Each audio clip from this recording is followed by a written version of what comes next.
Lewis and Harris is one of those places that draws you in for all sorts of reasons.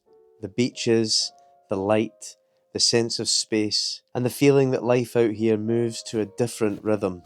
This film isn't about ticking off famous spots, although many of them are included. It's more about just taking my time to experience the island as it reveals itself along the way. Over the next hour or so, you'll come with me as I explore the dramatic Atlantic coastlines, step inside a Harris Tweed loom to see a craft that still shapes everyday island life, and push myself into 5-degree water on a cold winter day at one of Scotland's most famous beaches, Luskantire. Shaped by land, sea, and the people who live here, this is Lewis and Harris.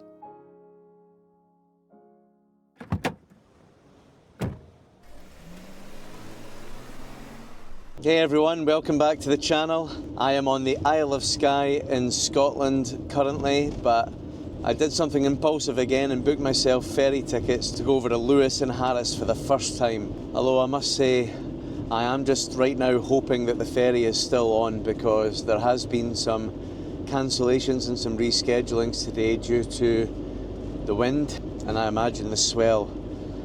So fingers crossed the ferry is still running.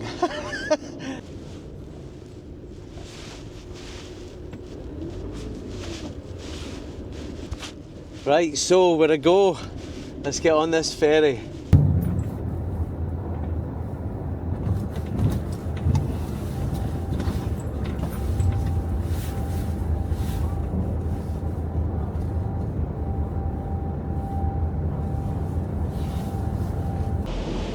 And we're off. Oh, I'm getting excited now.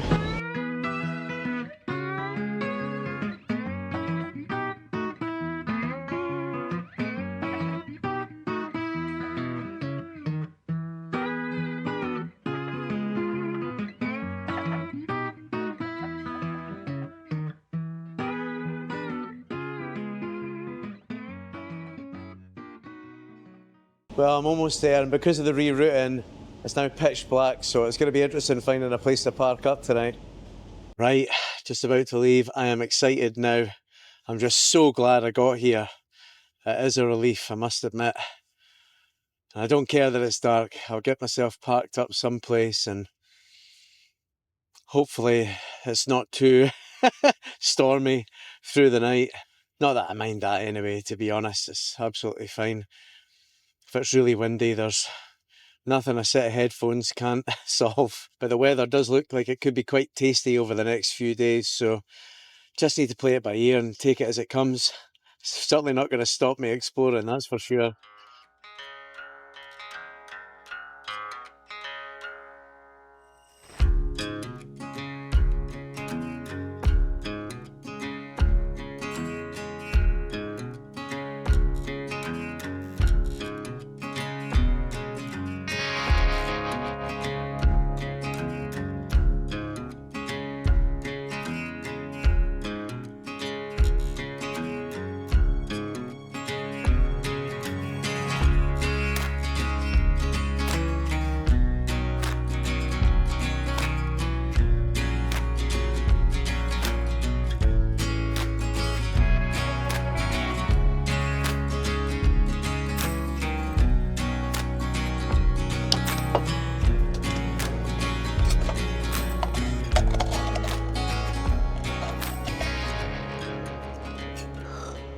Well, good morning. It's been a hell of a night. It has been incredibly windy.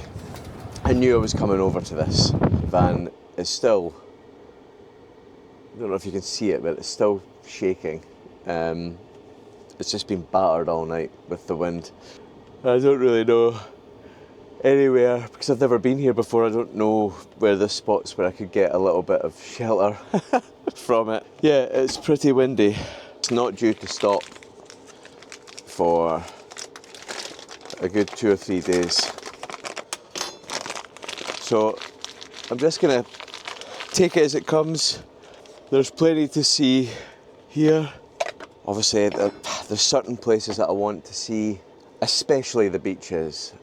I would like And I know there's that many of them, but I'd wait for a day where it becomes a bit clearer and the sun's out to actually just drive by them and see them and stuff like that, because I know what the feeling I'll get. It'll be like when I go to Clachtall or when I go to Achmelvich, but maybe even better than that. You know, I want that feeling when I'm driving.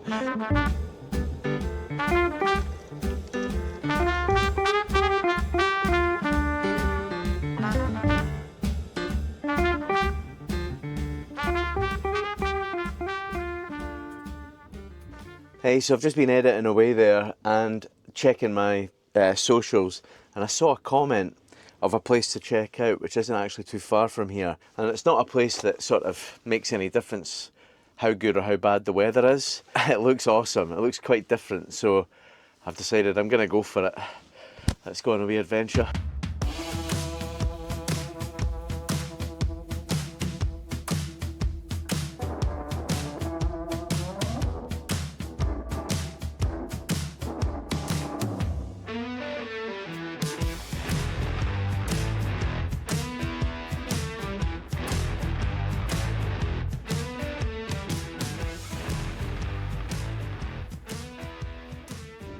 Now I realise I've had this hanging here in multiple episodes that I've put on YouTube, and people are probably wondering, why is that hanging there? Well, I did have a shower last night when I arrived on Harris, so I've got some bungee cord here. That is my washing line. Vanlife is very much a case of, what do they say in the army again? Improvise, adapt and overcome.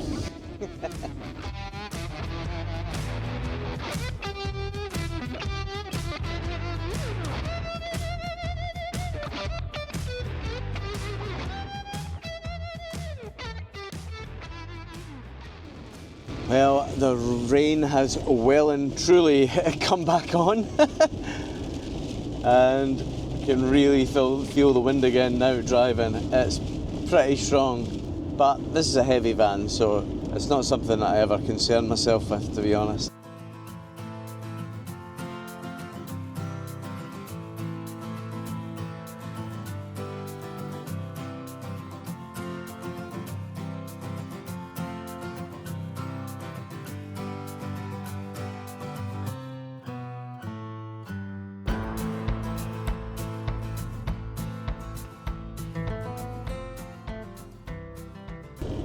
Right, so I don't think I'm too far from what I'm looking for here. It looks like I'm going to get a beautiful view just before it though.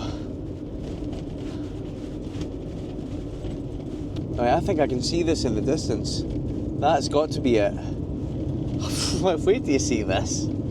So, I hope this mic holds up.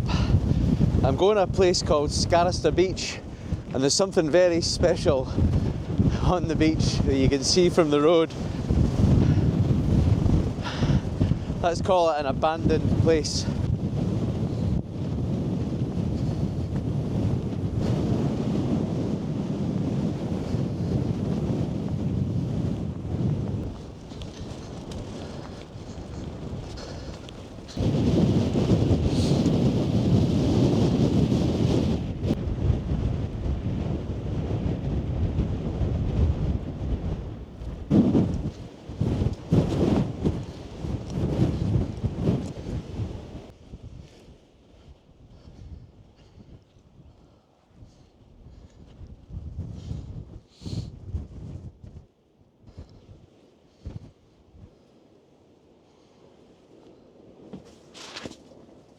Whoa.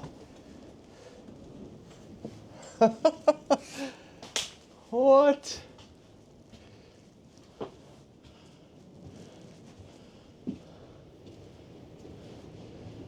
Couple of beds.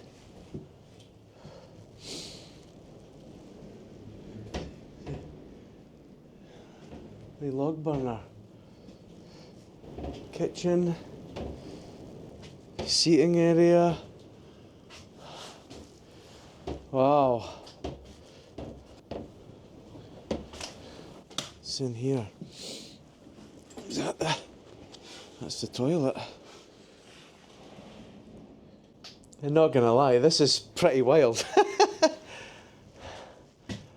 Oh, there's actually a logbook as well. I have to write something in it. I've got a pen. I don't have a pen. Ah! This is so cool. It's just such a random thing to find on a beach in Harris. It's bizarre.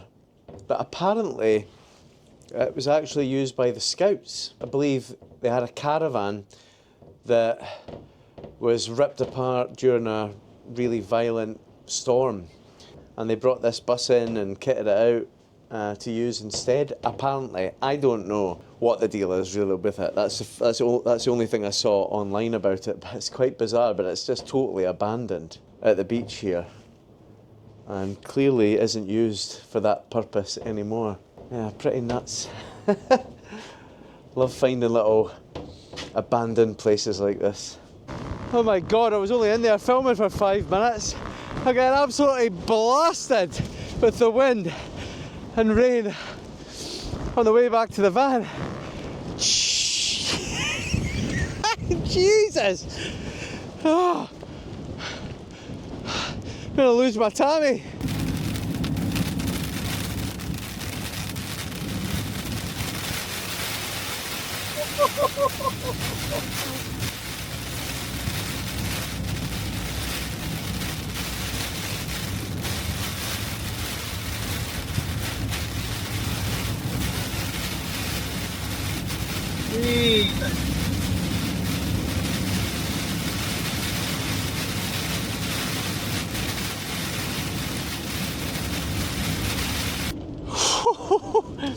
That is what you call a downpour. Right into the mix. And now the sun's out again. 1 minute later.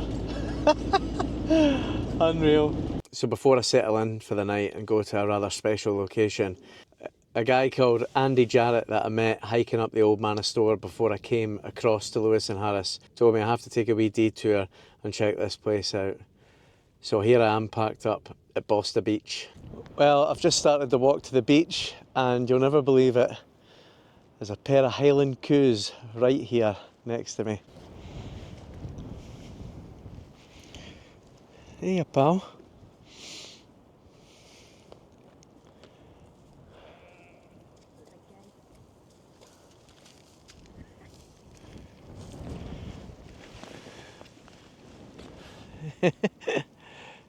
Can he beat a wee Highland coo?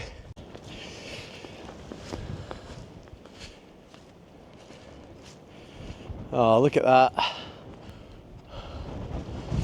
What a view. I've just arrived at the beach and I'm walking to it and I'm actually seeing signs for an old Iron Age village. Like a hidden village that's here. I don't know if you can just get access to it or not, but I'm going to try and find it.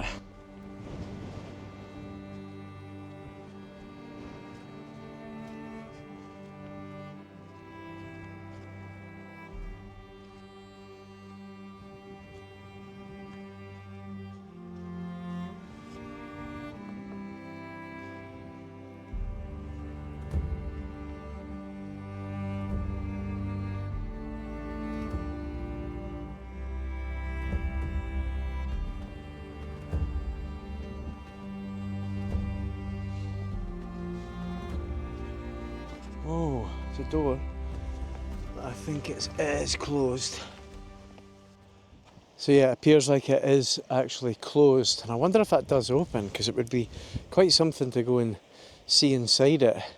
One noticeable feature is the turf roof. And after being a Scarabray in Orkney, which is an old 5,000-year-old Neolithic settlement, it's so well preserved inside, but you don't really have the turf roofs anymore. And they've reconstructed one as you go in, and that is what the roof's kind of would have looked like. It's brilliant. I just wish I could have got inside today, but it's not season, so it's maybe closed, or maybe it's closed altogether for archaeological purposes. I don't know. But it's quite something to see. I've just been having a little look at the information board as well, and it was in 1992 a severe storm dramatically altered the beach profile and revealed this ancient Iron Age site. I mean, that is just incredible. And these houses belong to a distinctive group of houses and construction around the north and the west of Scotland, dating back to the late Iron Age, at a time when the Picts ruled this land around 400 to 800 AD. I came here to see a beautiful beach, and I'm leaving seeing a 2,000-year-old Iron Age settlement. I absolutely love this shit.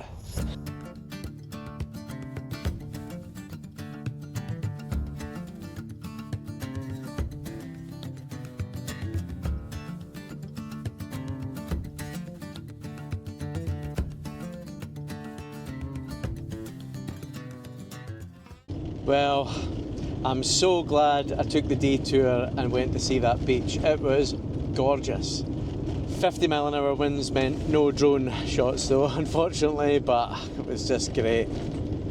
And to find that Iron Age settlement right there as well, randomly, it was just a cherry on top. Absolutely amazing, and I'm just keeping my fingers crossed that the rain stays off for where I'm going next to take in a sunset, because it's a very special place indeed.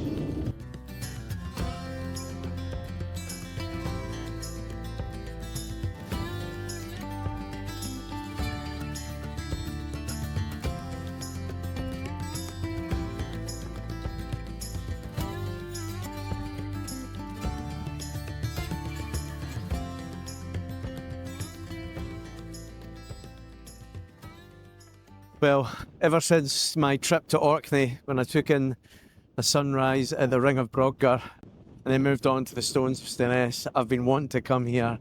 This is the Calanais stones, over 5,000 years old. They predate Stonehenge and the Great Pyramids of Giza, and no one really knows why they were built. There is evidence of it being almost like an astronomical observatory, the way that it lines up with celestial objects, and the sun in particular.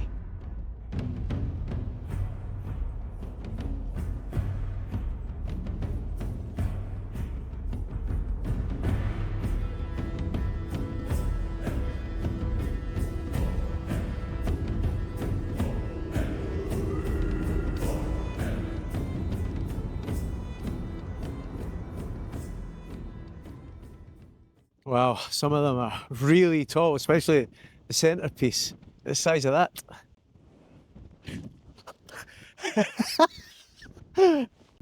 Just about lost my hat. I love how you've just got these stones either side. It almost looks like a sort of, I don't know, like a hallway to get to the stone circle itself. So this is Calanais 1, probably Scotland's most famous megalithic stone circle. But in actual fact, there's up to 11 stone circles surrounding this area. So this famous stone circle is actually part of a larger megalithic landscape.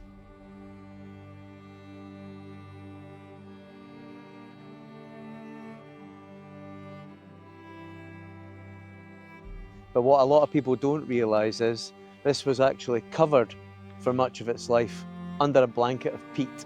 And by 1857, just a few tips of the stones began to appear, and that's when the island's owner at the time, Sir James Matheson, decided to excavate, revealing these magnificent structures.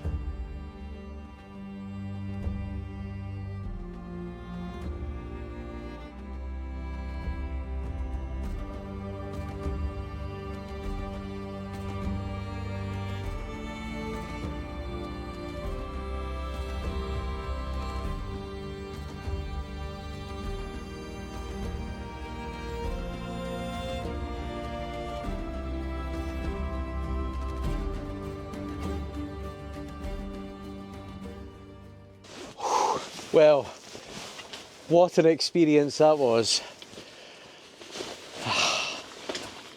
I mean, that had everything.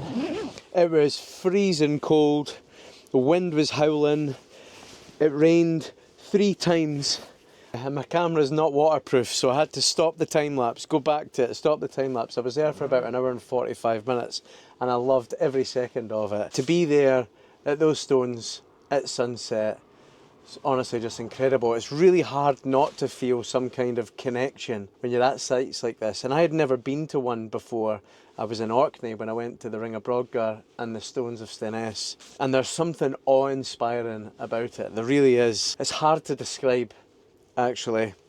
I mean, when I was there, just camera doing the time lapse, and I'm just watching this vista with these stones and thinking how many people have stood there. You can imagine the people 5,000 years ago standing there and just marvelling in the same way, watching the sunset and the planets and the stars come out from nowhere. And to get Venus right behind the stones as well, that just made my night.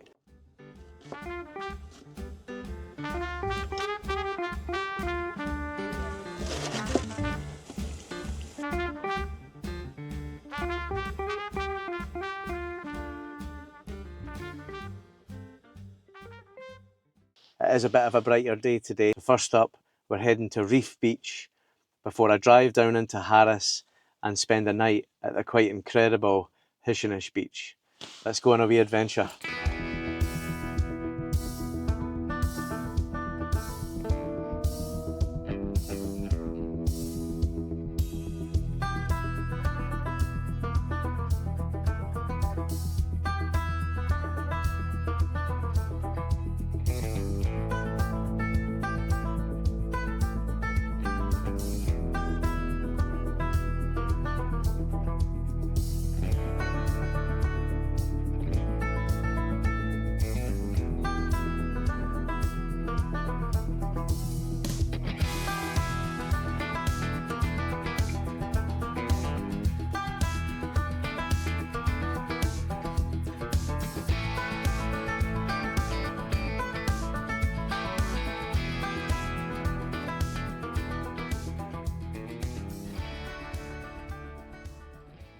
Well, this route here that goes past all the beaches is it's like a loop that you can do as you drive.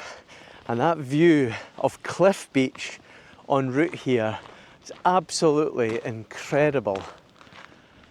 I've parked up in the car park for the campsite. There's toilets there, there's even a shower, which is handy.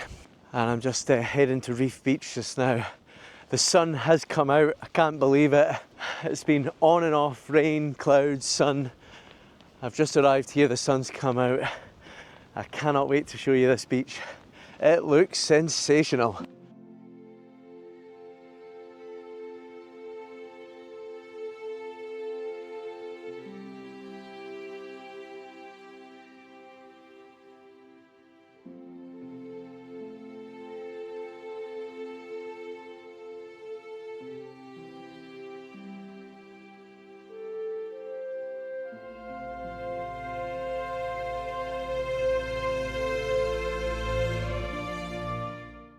Well, that was absolutely incredible. A beautiful beach. You could just imagine what that water and what the sand would look like in the height of summer when the sun's much higher in the sky. It would just be absolutely incredible. You know what's great about the beaches here as well? They're just unspoiled, untouched. I've seen, I think, 2 or 3 people max in the beaches that I've seen so far on Lewis. Couple of people out walking their dogs and things like that, and it's just amazing. This would be a great place to stop for the night, but with the limited time that I've got here and the limited amount of sun that I'm getting whilst I'm here, I'm on a mission. So I'm going to finish this beautiful loop drive, take you around it, and then I've got around about an hour and 10 minutes through an equally beautiful drive to Hushinish Beach. Cannot wait.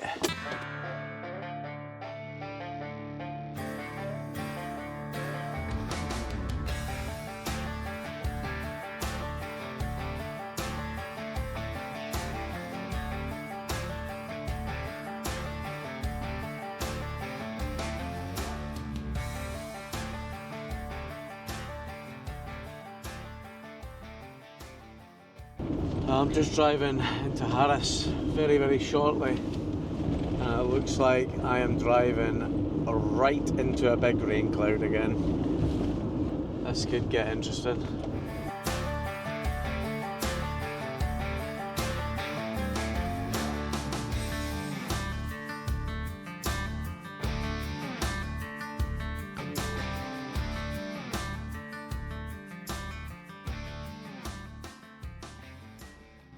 You can always tell when you're driving south from Lewis, when you're almost in North Harris, because you start to see some of the bigger hills and wee mountains appearing in the distance. I do like a wee mountain view.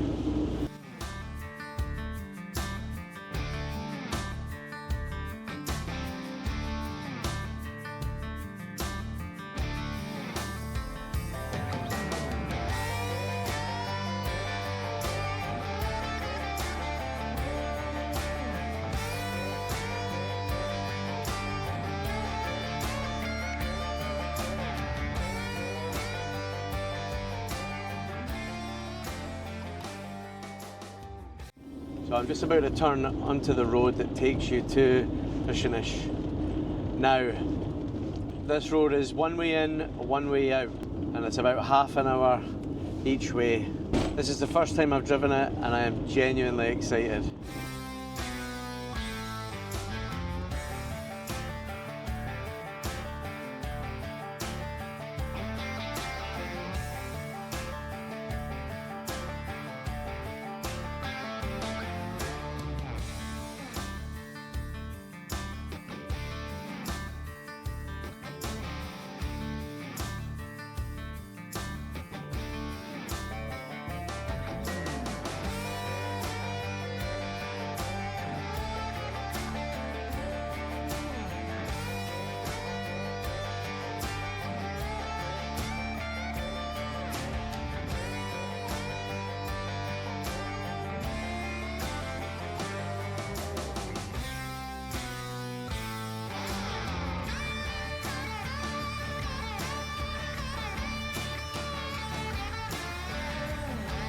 Wow, look at that.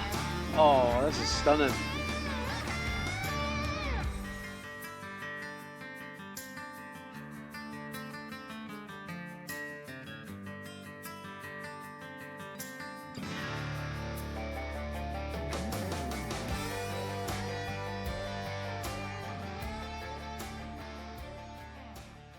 Oh, that's a beautiful building.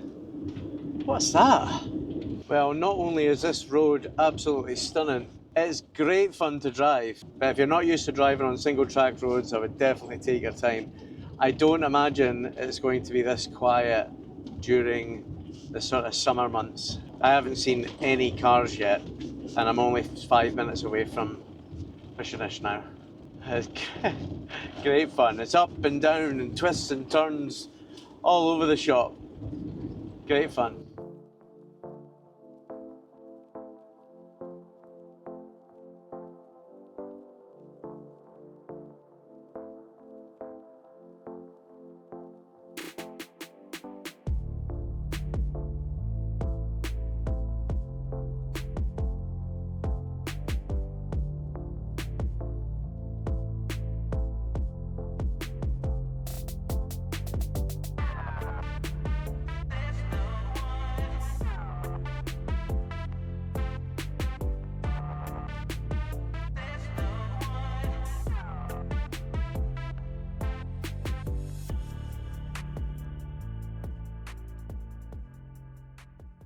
Now the great thing about this park are these facilities at this beach are fantastic. There's parking here, it's £20, you pay that by card, that's you for the night.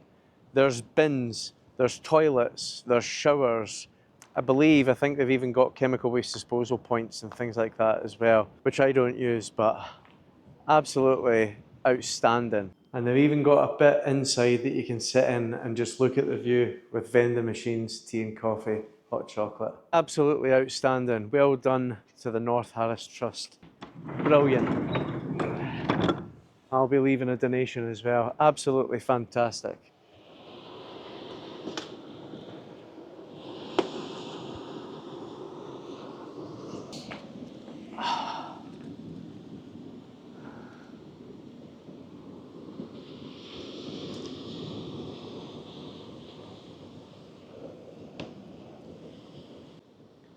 Tell you this, gonna get a lovely sunset by the looks of it. What a place. This is absolute heaven.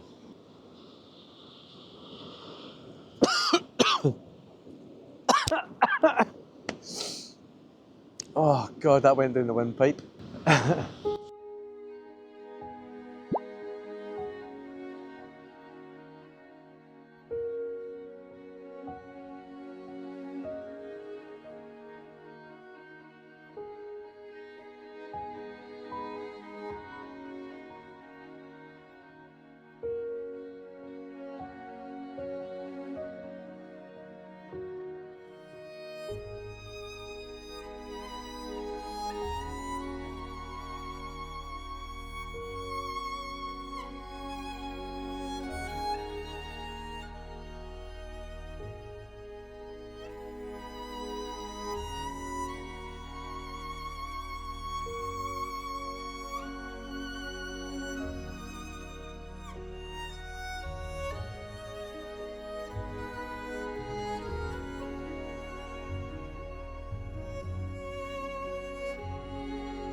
I'm in the Scottish Outer Hebrides at the moment, more specifically the Isle of Harris. And today I'm going on a road trip to see some of its most incredible beaches.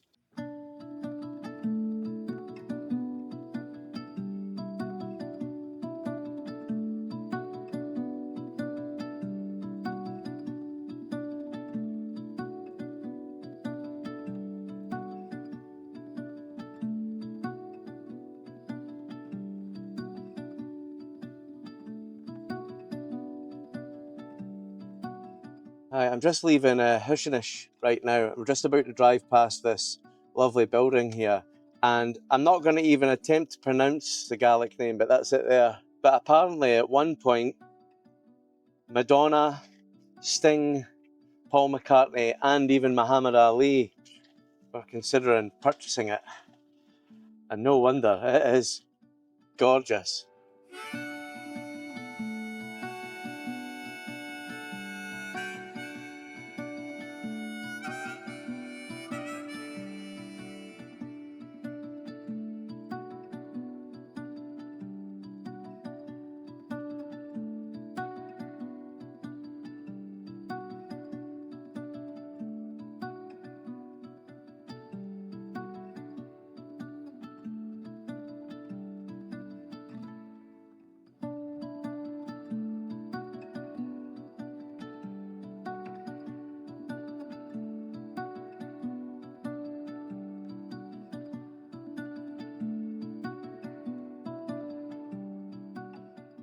It's such a lovely drive to and from Hushinish Beach.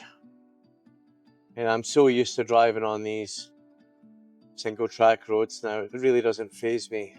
It's just an amazing drive. There's views in every turn, pretty much. It's glorious.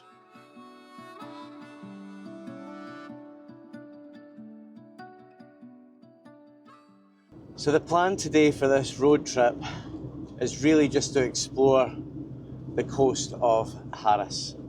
I'm going to start it off by going down the famous Golden Road.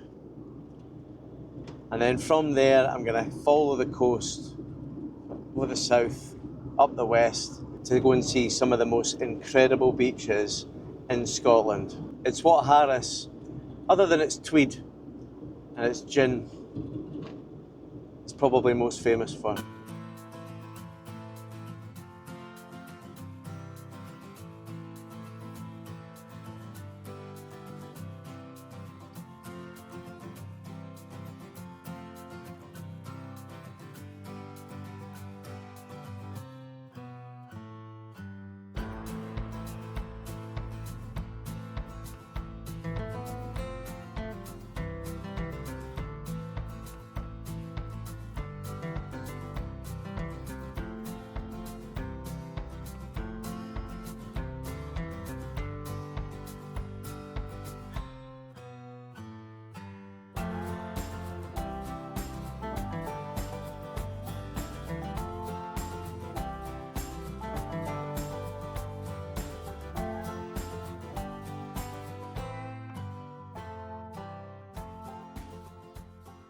Oh man, I just love how it opens up here. Absolutely incredible.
Well, this really is a beautiful drive, the Golden Road, and then further on down the coast. It kind of reminds me a bit like the Drumbeg Loop on up on the North Coast 500. Maybe not, maybe doesn't have quite the same sort of, I don't know, drama to it that does, but it is absolutely beautiful nonetheless, and I'm thoroughly enjoying it so far. I can't wait to get to my first beach.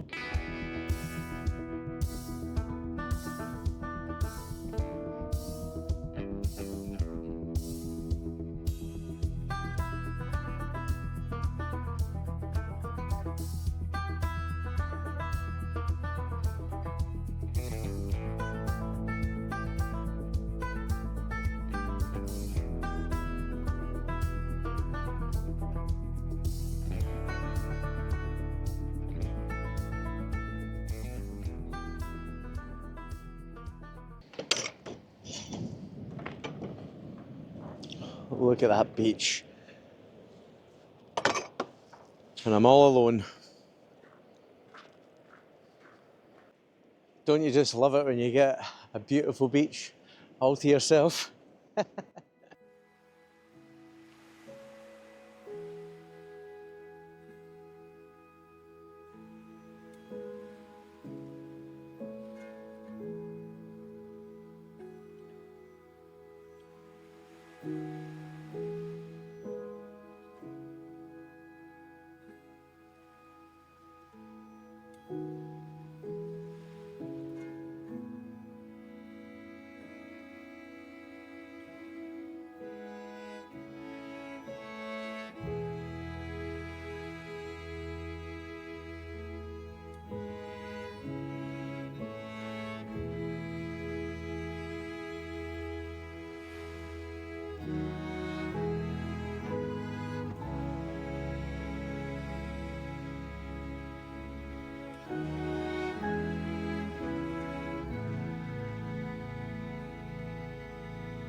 Isn't that bonny? Right, time for the next beach. And I think that next beach is Shieldbost.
Well, how about that? The views along this drive and this beach is just sensational, even just from the road.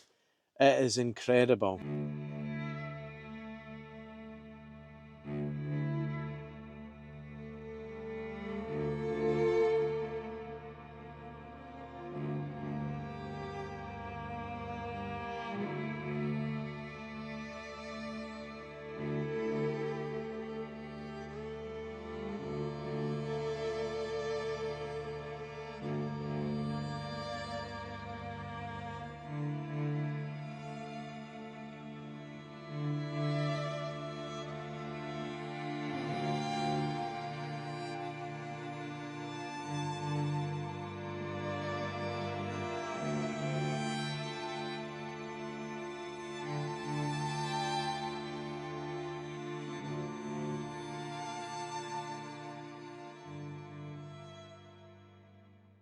I'm going to take a 15-minute drive or so to go to the famous Luskantire beach next, and that's where I'm parking up for the night. So come and join me.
Right, so I've just arrived at Luskantire. I've been wanting to come here for ages. The sun has come out, so I'm going in.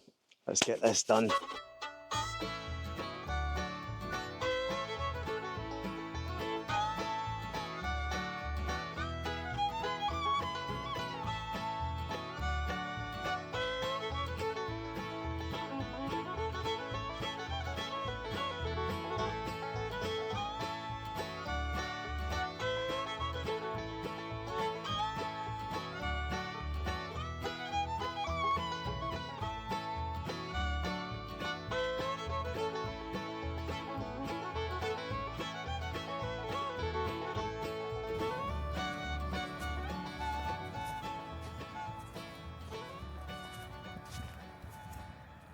There she is. There she is.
That is absolutely Baltic.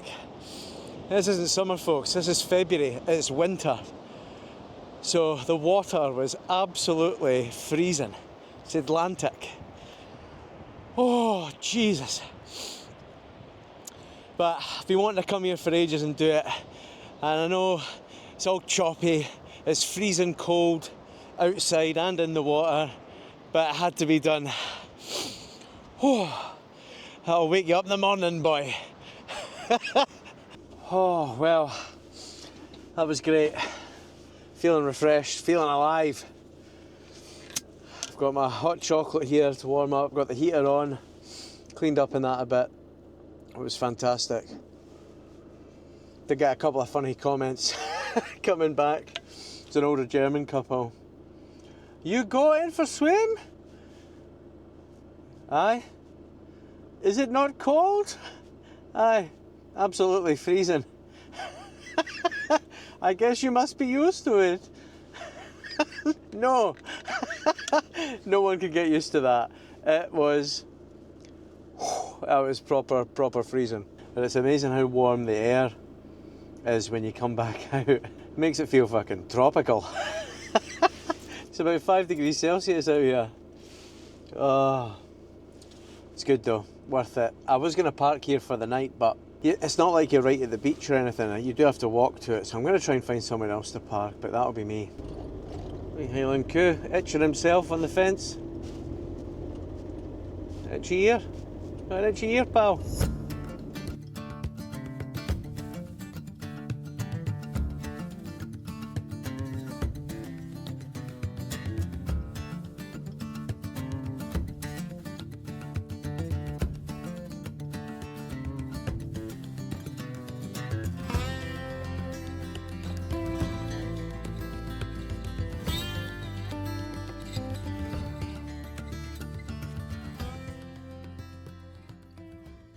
Okay, so these are the kind of views I want to see from my bed.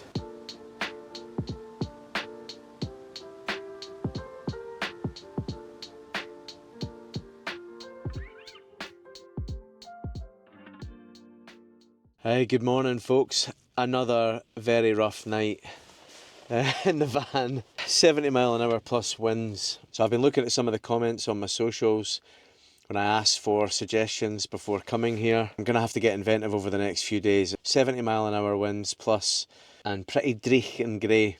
But when the winds are high, coastlines can look absolutely spectacular. So I'm going to go and check out the Mangersta sea stacks. It's about an hour and a half drive from where I am at the moment, but I thought, why not? I'll get absolutely battered when I'm there. But these sort of locations tend to look so dramatic with the waves crashing in onto the rocks. I love going to these type of places when it's like this because they just look absolutely awesome. Similarly, when we get a lot of rainfall, waterfalls are just epic to go and see at that sort of time. You know what I really like about Harris, my first impressions as well?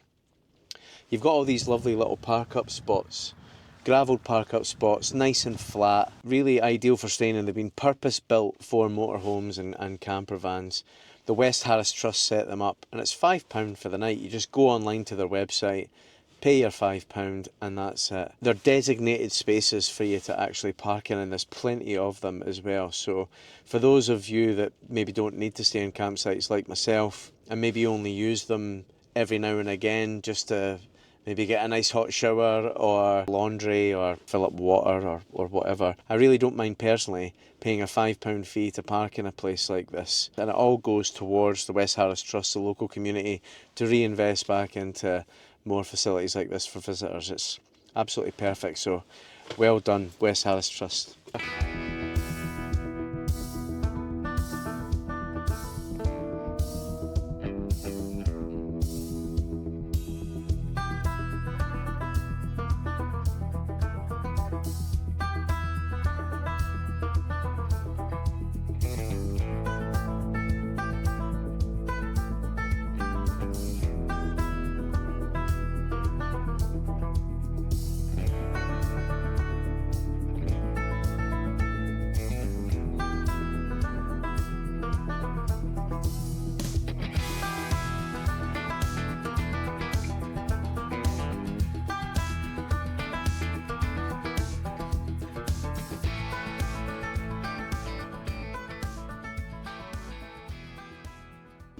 Oh, this is a cool wee road.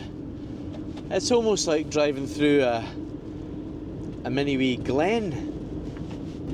For those of you that don't know what a glen is what we call a valley, essentially, in Scotland. So Glencoe, for example, is the valley of the River Coe. At least that's my understanding of it. Maybe better check that, actually.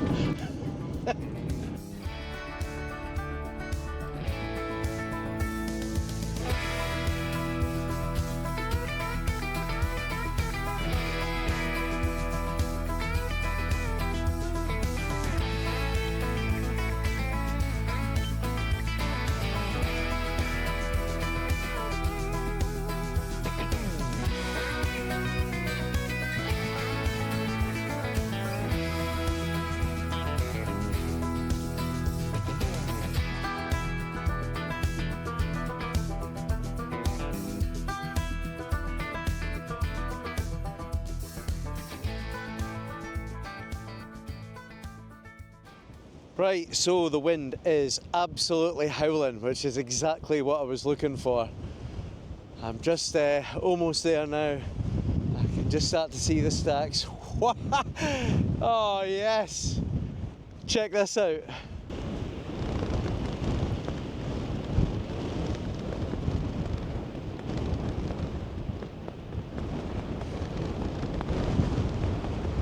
Right, I'm gonna go up. Because it's so windy, I'm going to go up a bit further and see if I can get a slightly different viewpoint as well, different angle. There is a cairn at the top of this. There's a fence I can get over and have a look at the full coastline there. It's absolutely incredible.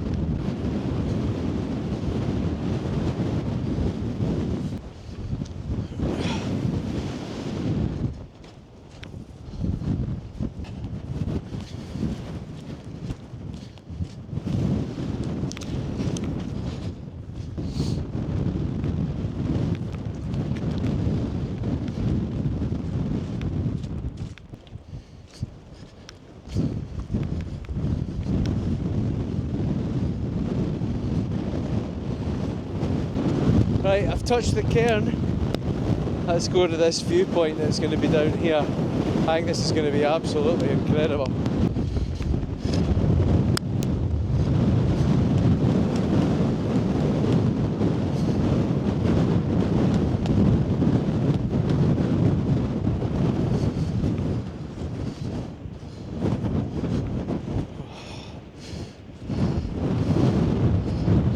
Look at that.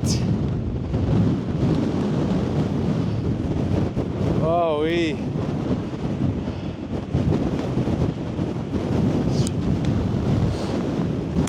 Unbelievable. The waterfall at the back just going down onto the stacks as well.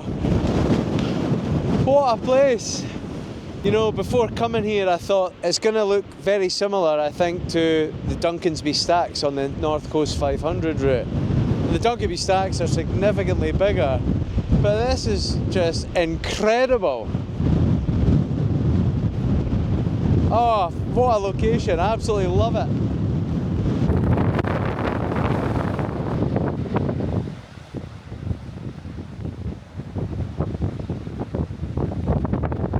So, seems as it's awfully windy today and the weather seems to be a bit interchangeable. A bit of sun, a bit of pissing rain, a bit of sun, high winds throughout it all. I'm going to go to the most northerly point on the Isle of Lewis. But before I do that, I'm going to stop en route and get a sauna and a shower to freshen up a wee bit.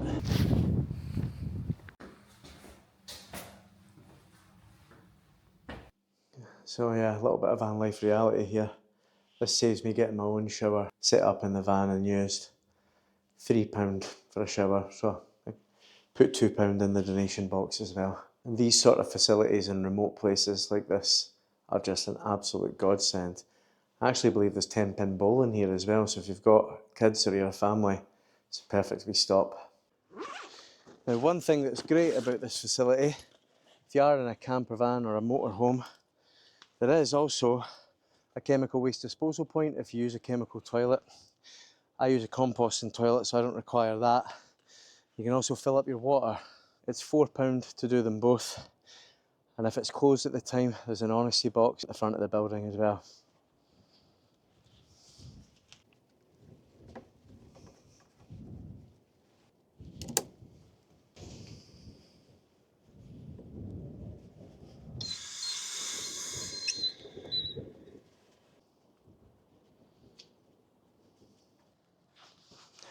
I will say this, the flow is really quick. I've got a 125 litre tank in there. It was only a quarter in it, and it's already 4/5 full, and it's only been going around about a minute. Right, I better get stopped.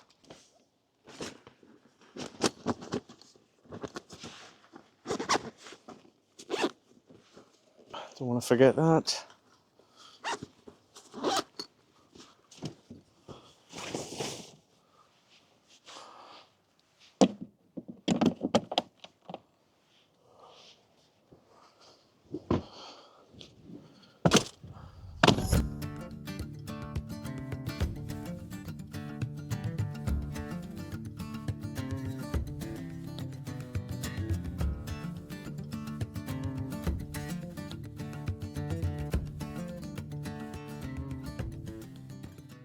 Now this is reported to be one of the windiest places in the whole of the UK.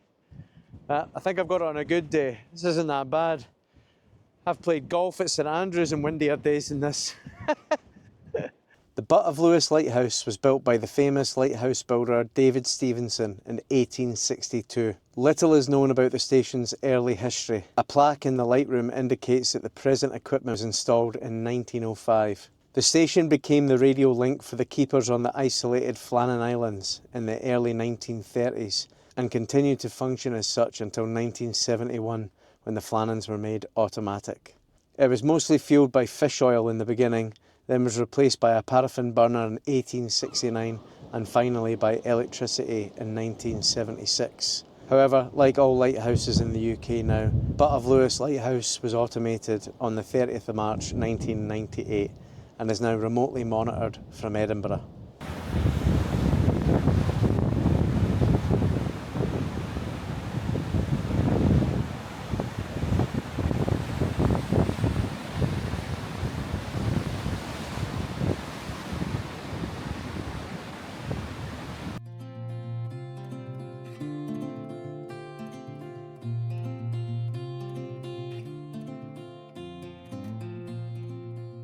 Now I'm driving south towards Stormy and I'm heading towards one of the most sombre and important landmarks on the Isle of Lewis, the site of the Isle Air disaster.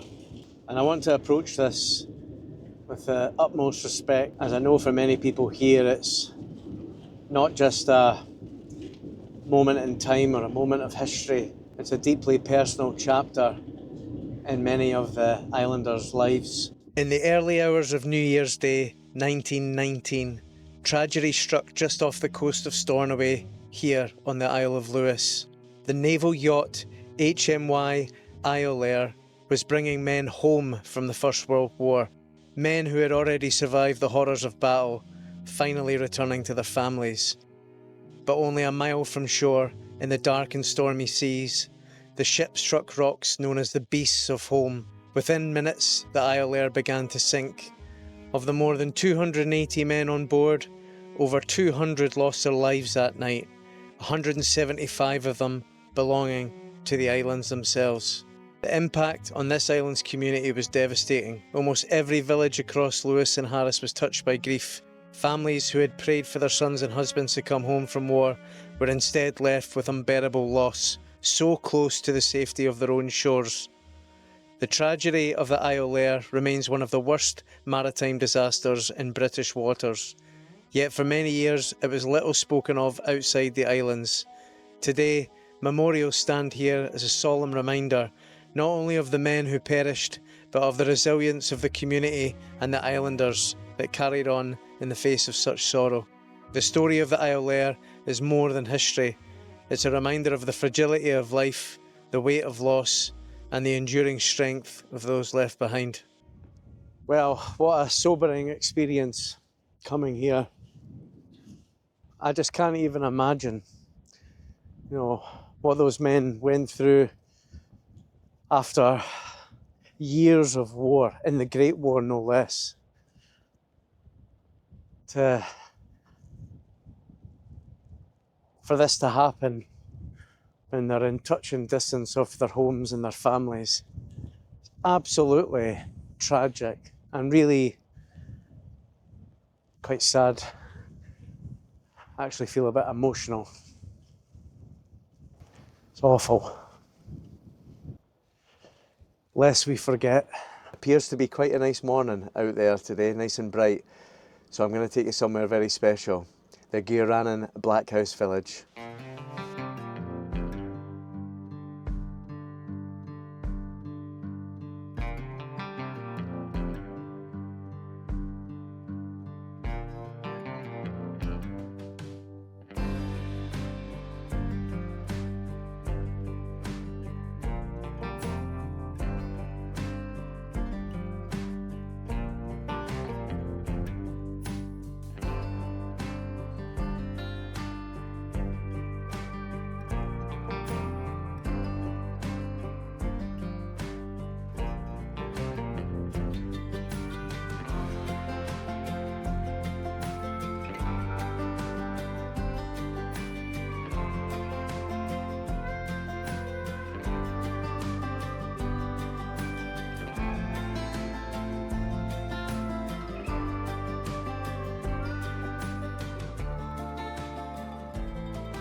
So you're probably thinking the same thing as me before I came here today.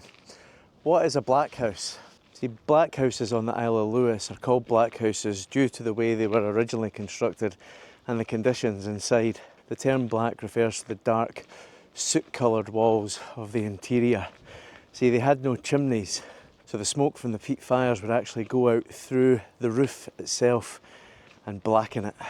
Despite the smoke, these houses were incredibly well insulated. It would be fantastic to take you inside, but unfortunately it is February, so they're closed for the season, and so I won't get a chance to go inside them today.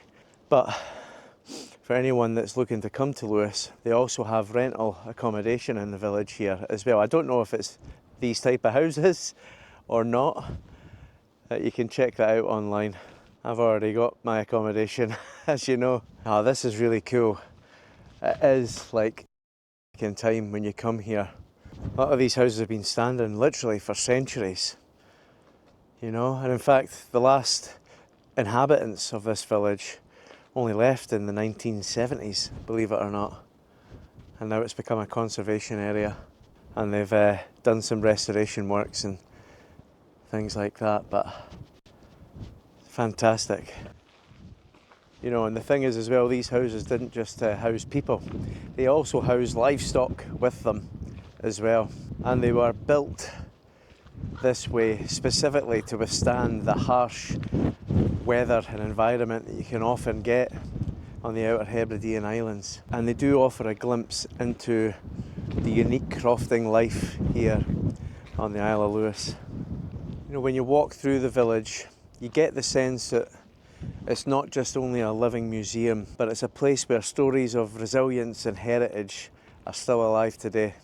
Now, there's a no drone sign here at the car park, so I'm going to take a wee walk up the hill just to see if I can get you an aerial view with this camera.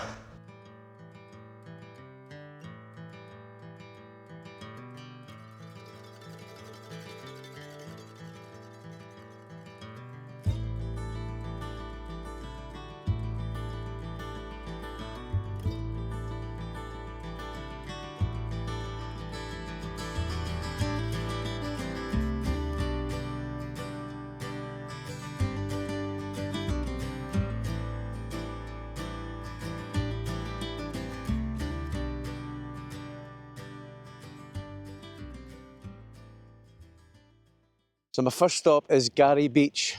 The tide is out, I did just check. Gonna go and see if I can find some caves.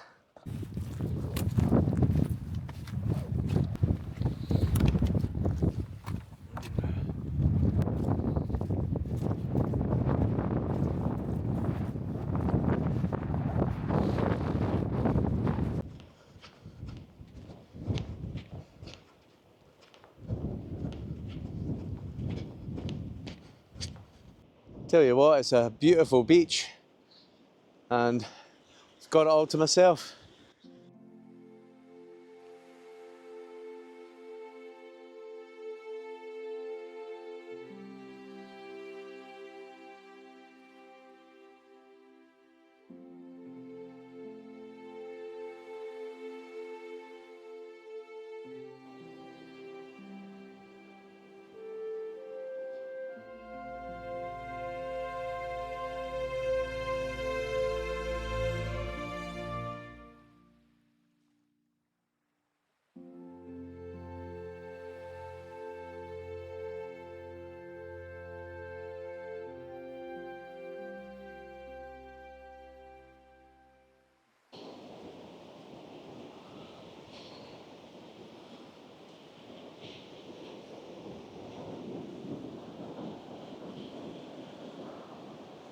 I think this might be the entrance to a cave or one of them.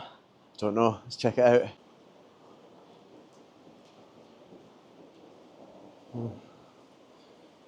The water's still coming up. Well, it's receding.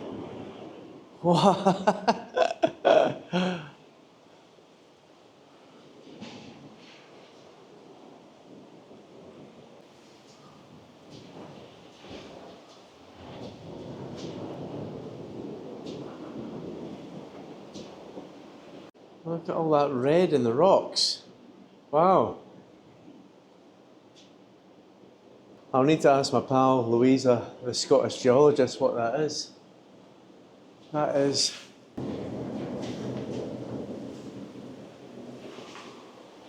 colours are amazing.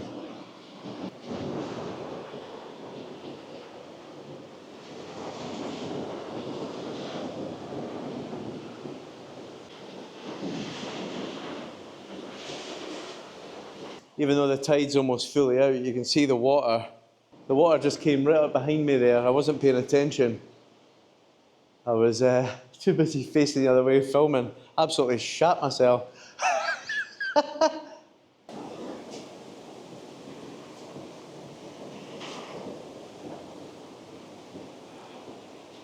Well, that was great. I need to find out more about the geology of those rocks and where that sort of orangey red colour comes from. Because it was everywhere inside there. Yeah, really, I love finding little things like that. I'm gonna drive a couple of minutes really back the way. I think you'll see it when you're coming over this hill here, Tulsta Beach. It looks a cracker.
Wow, what a stunning looking beach.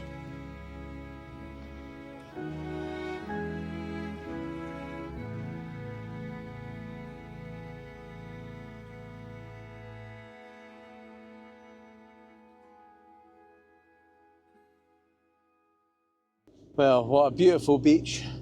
That was unexpected. I'd heard of Gary Beach. I knew that there was a cave there, but I hadn't really looked at Tolsta Beach. It is beautiful. I did chance it and put my drone in the air very briefly to get a couple of shots, but I almost lost it. It is pretty windy and the gusts are about sort of 40-50 mile an hour, which is far too much for my wee drone. But I got it back safely, thankfully. Things you do for the bloody shot. But I'm now quite excited for the rest of this day as well, because I've just had a conversation with a woman called Nikki, and she's the owner of one of the many honesty shops that you get on Lewis and Harris, and hers is called the Crafty Weaver. Now, she'd commented on one of my posts, I think it was when I visited the Curiosity Caravan. I think she posted on Facebook or something like that. The actual store itself is closed at the moment. I think it opens in March or April. However, she has kindly offered to let me see some Harris Tweed being woven. And that is an offer I cannot refuse. And I'm really excited about it.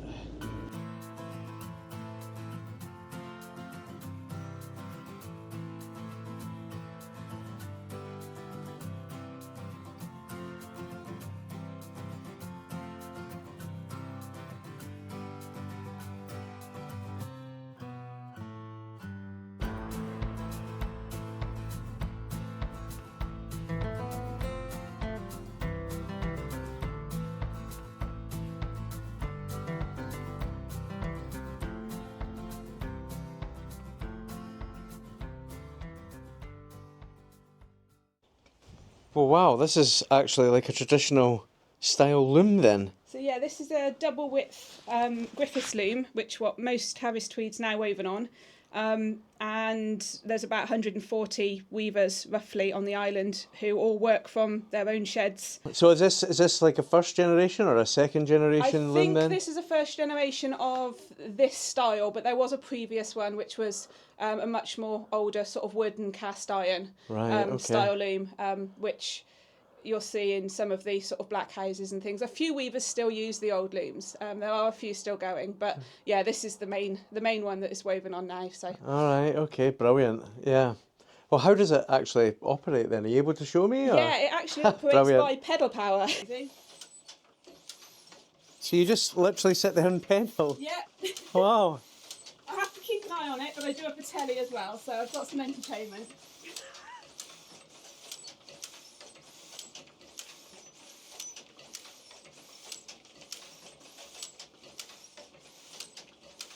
How much of this will you actually weave then? Like, how big is the actual fabric, the end result? So the width of it will be about 1.5 metres wide, which is the standard width once it's washed, because it always shrinks a little bit. Yep. So it's a bit bigger now. And this tweed I've got on at the moment will be about 50 metres. 50 metres? About 50 metres of tweed. The previous two I had, because they often put more than one length of each of the same colour on the roll at the time, so it's more convenient. The previous two I had were 65 metres. So it depends on who's ordered it, how much tweed they want, as to how long they do. But they range between 50, 55 up to 85 metres per length. God, I thought they'd be like 5 metres or 50 metres. 50 metres. That's like industrial lengths. Yeah. Once it's finished, it's put on a big roll and it's like that sort of round. Once it's all from the mill, So how long does that actually take then? Like, I weave about 3 metres an hour, which is fairly slow compared to some weavers. Some will do 4.5, 5 metres an hour. But again, it depends on how your loom's set up, what your loom decides it wants to, how your knees feel.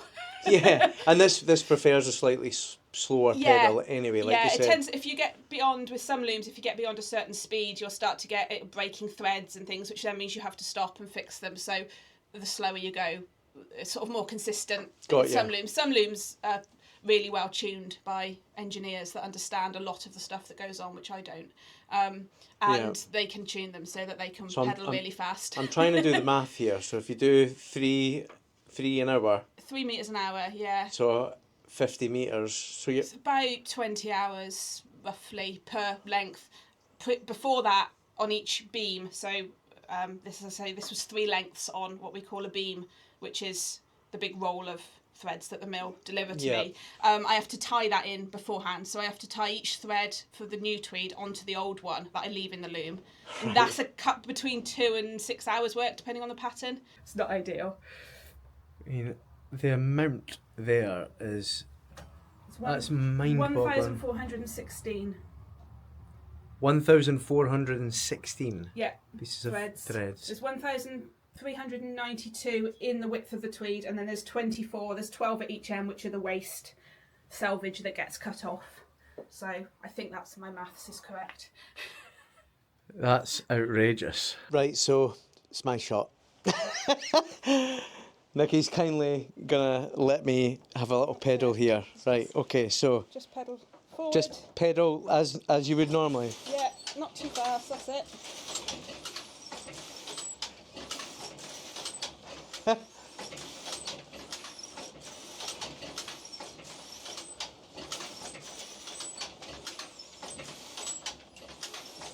So I can officially say I've woven some tweed now. You can. Yes. Well done. Oh, well listen, thank you so much. You're very welcome. Honestly, thanks for your time. Thanks for this experience. A pleasure. It's I'll never forget it. It's my last day on Lewis and Harris, and this is just the best way to finish up my time here. So thank you so much. It's the Scottishmaninavan played. Well, you cannot wipe the smile off my face after that.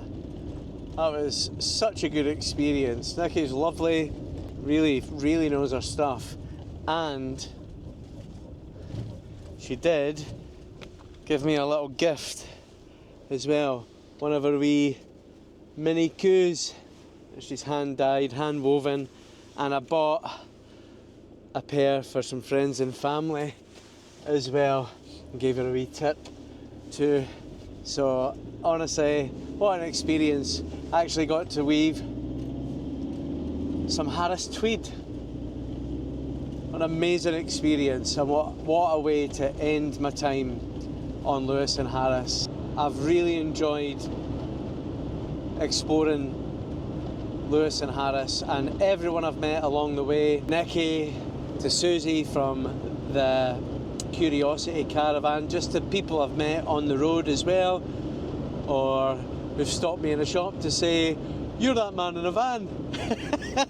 Thank you so much. It's been an absolute joy and an absolute pleasure, and I shall return. That is for certain. Like and subscribe for more van life adventures.